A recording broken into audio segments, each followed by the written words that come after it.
Good morning, and what is up? It is day 6 of Hybrid X, and I'm eating me a little snacky poo before workout number 1. So keep in mind, this is about 30 to 45 minutes before I'm in the gym hitting an intense barbell complex.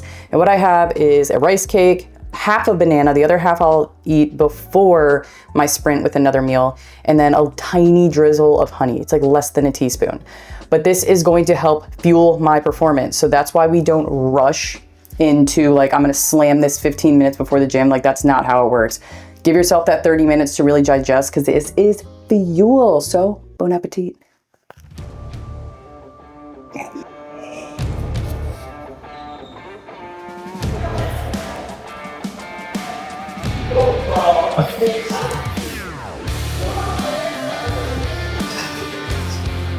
I'm gonna warm up the first 5 to 10 minutes.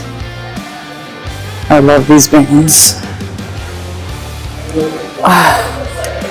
We're doing barbell complex. So we're gonna be using upper body, lower body, everything. So we definitely warm up all of it.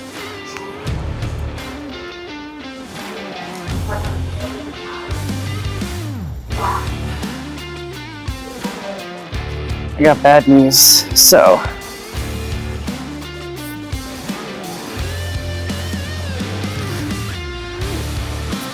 knee sleeves are a must.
All right, also I am just getting back from the gym. It is like 77 degrees out here, but it's that humidity absolutely destroyed me.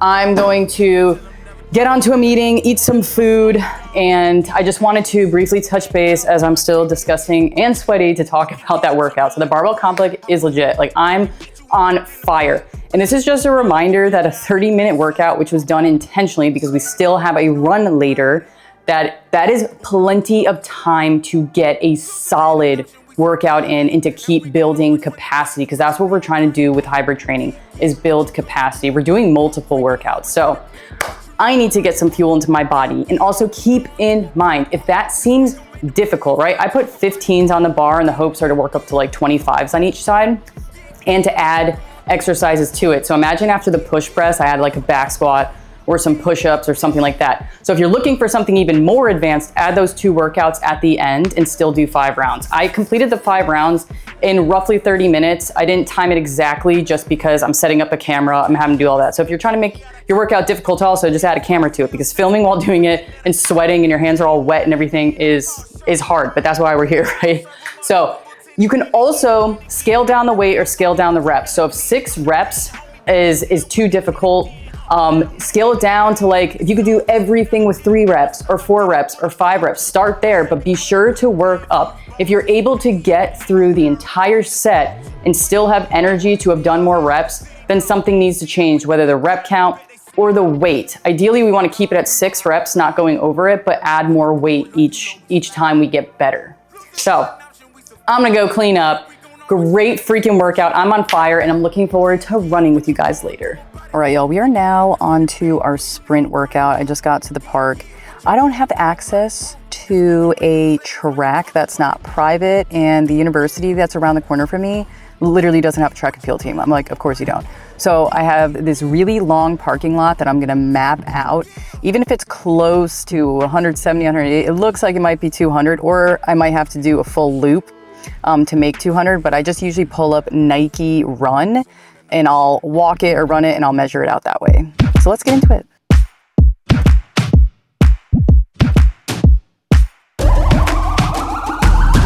This is the moment we waited for. Everything you want is right here. We gon' give them what they came for. We gon' take it up from last year. Shoot 'em my shot, boy, I'm long range. Me and the team on the same thing. It totally like brings me back to my college days. So when I did track and field in high school, I was a long distance runner. So I would do like the mile or like cross country, or like it'd be 800s and 600s for indoor track. And I was not like a star by any means. I just did it because I knew I was going to be going into the Army. So I did track and field like my junior, senior year when I knew that. And I just kind of went through the motions. In college, we had our instructor, excuse me, that was pretty tough. I just did a little bit and taking a break. I got to do the rest. But we had what was called a fishbowl. So when it was too cold outside, because I lived in New York and went to college in New York, upstate, so it was very cold. So when it was too icy outside to run, we would go inside what we call the fishbowl, which is where we did our military science classes. And it was mapped out around 400 meters, give or take. And there was some stairs in there, not like a staircase, but like portions of like 3 to 4 steps that you'd either have to launch yourself up or launch yourself down to save time, because if we didn't make our time that was given to us based on our gender, and I think it was gender and not abilities, but we were kind of grouped in like A, B, C, like depending on how fast you were. If you didn't make your time, you just kept doing it and doing laps until you made your time. It was absolutely brutal, but I truly missed those days. I got insanely fast. So I'm kind of just honing in that younger Alyssa and like, okay, we've done hard things before, and that's just the mindset you need to have going through this, because it's gonna kind of suck, but it's also weirdly fun to see how fast you can move your wheels. Now these sprints are all out. Go all out for the 200 meters. I usually pull up Nike Run, like I said, to map it out, or use a track. That's the easiest thing. If you have a track near you, that's perfect. But yeah, those fast twitch muscles and all that good stuff. I feel good, and I'm just getting warmed up. But let's get after it. Just give it your all you've got. So I had a friend come up to me in the gym the other day, and we started talking about peptides. And then he had said, aren't peptides just steroids? So I just want to unpack this and say that no, BPC-157 and TB500, otherwise known as the Wolverine Stack, and we're going to talk about it more, but they are not anabolic steroids. They are healing peptides. When they are used properly, they are great for injury recovery, inflammation control, and tissue regeneration. So there's a lot of hybrid athletes, but high-performing athletes in general who use this, and it's called the Wolverine Stack, and I'm not kidding. So let's get into what that is. So BPC-157, and we've talked about it before, but it's known as the body protection compound. It works at a cellular level to accelerate healing, especially in the gut, joints, tendons, and ligaments. Think of it as internal repair glue. Now, TB500, on the other hand, when combined, TB500 works systematically. It's naturally produced in the thymus and helps with cell migration, blood vessel growth, and inflammation control. When you've got muscle tears or joint inflammation, this works deeper than BPC alone. So if you are familiar with the talk about peptides, you've probably heard of MK677, and that is not a peptide, however, but it does increase your natural growth hormone. There are side effects, and we're not gonna get into it on here, but it's more intense and not everyone needs it. So now here's the myth. If you're using peptides, you're cheating somehow. Wrong, absolutely wrong. Peptides, and these compounds specifically, help your body do what it's designed to do, and that is to heal. You're not building superhuman muscle out of nowhere, you're just repairing smarter. If you're looking to learn more about peptides or just go down this rabbit hole and this route, then please do your own research, because not all peptide sellers and companies are made equal. So I'm gonna let you know what I look for in a peptide company. So first off is third-party testing. compounding pharmacy affiliation or pharma grade source, no shady for research only disclaimers without transparency, and cold shipping and clear COAs, which are certificates of analysis. Personally, I only use companies that I trust and have used. Personally, I only use companies that I can vet and that I can trust, and I can talk to someone there to explain all of the things that I look for. So if you want to know who I use, it's Elite Research USA, but everything is linked in the description if you're interested in going down that rabbit hole. Bottom line, this stack isn't for everyone, but it is super powerful when used correctly. It's not magic, it's bio-optimization. So if you are into the idea of biohacking or have done your own research or heard the term, peptides are a very powerful part of the conversation. Know your goals, know your recovery plan, and be smart about it. So our mindset conversation of the day is what separates the good from the great.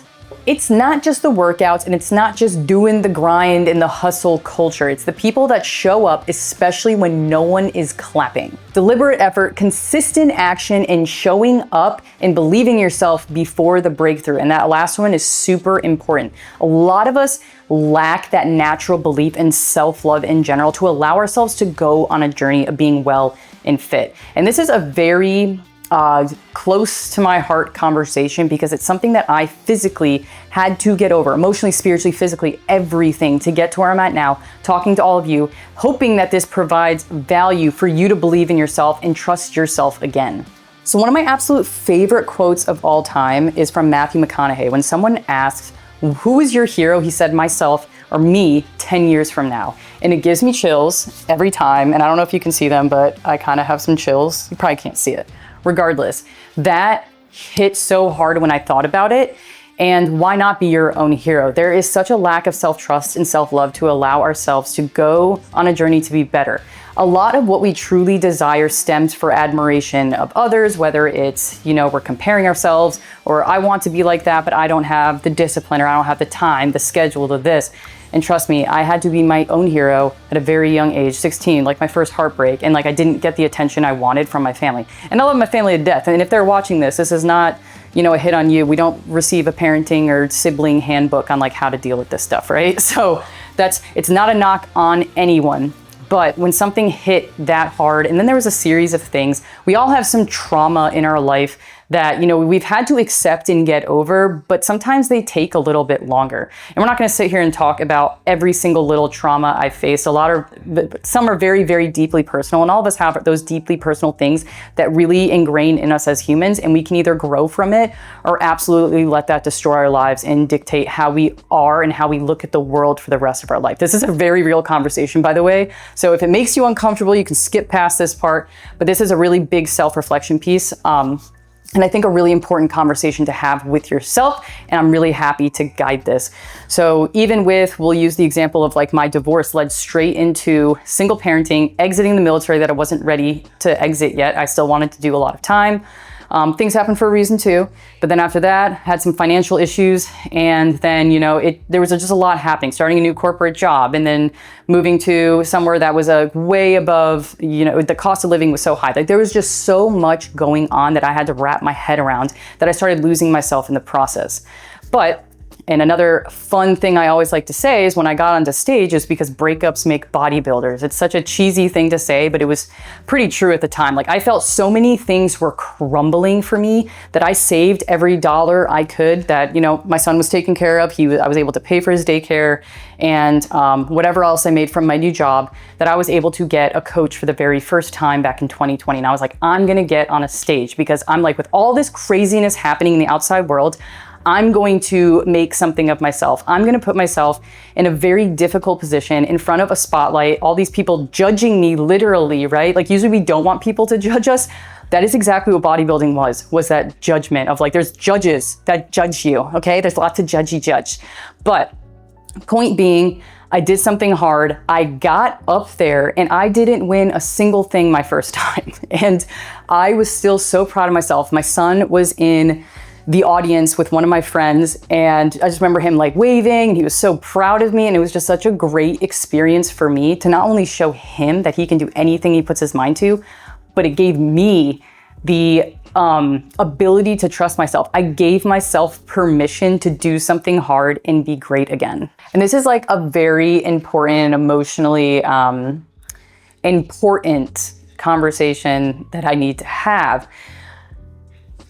Because a lot of people out there, and this is military too, so I talk about the military a lot because it's my absolute foundation and what shaped me into the person I am today, but I don't wear it like a badge of honor forever. I want to know, what is Alyssa now doing great today? Not what I did great in the past, because in high school, like I've said before, I was not an athlete. I got cut from more sports. I literally got cut from softball the day that my younger sister made the same team.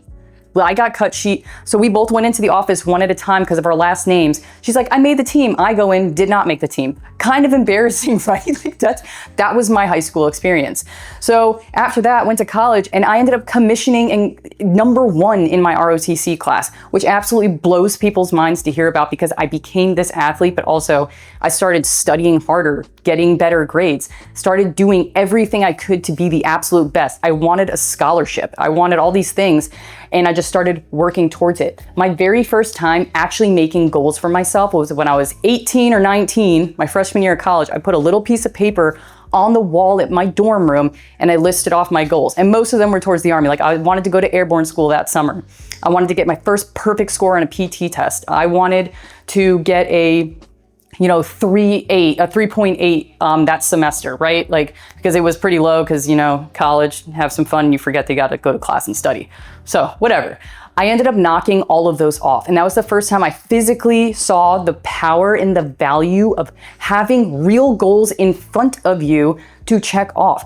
To do that for yourself, make those goals. And I know I might be straying a little bit from the mindset piece, but be your own hero. Separate the good from the great and know that it doesn't matter what life throws at you, your environmental factors, your relationship factors, your internal conflicts, you need to face it for you. You need to choose you like we talked about yesterday. But if you want to be great, it takes a lot more than just showing up with a bunch of baggage. We need to handle the baggage. Go through the baggage and throw out what no longer serves you, and don't hold your past as who you are today. Do something great today that you're gonna be proud of tomorrow.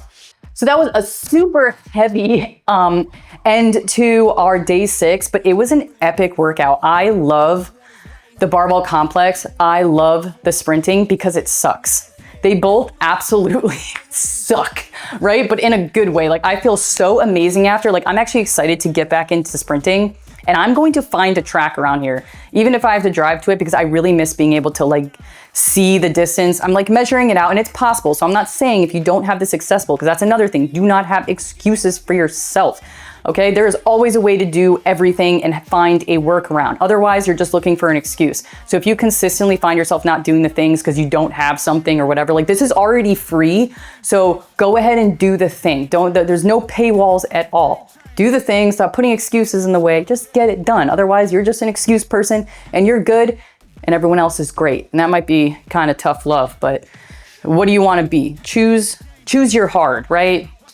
That's another great quote. But if you found this powerful today, if you liked the workout, whatever it was, drop a fire, drop a comment. I'd really appreciate it. But I'm a little sad that we're coming to day 7, but it's not going to be the last of the videos from HybridX Built to Perform. There is so much more coming, and your comments, messages, and thoughts are very, very important to me as I want to address all of the things that you think just coaches know, or in the fitness world, wellness, whatever it is. If it's hybrid training, if it's meal planning, structuring the week, let me know. And I'm so happy to make a video dedicated to your questions. So thanks for being here. And I'm gonna see you for our last day of HybridX tomorrow, day 7. Love you guys, stay strong, you're built to perform.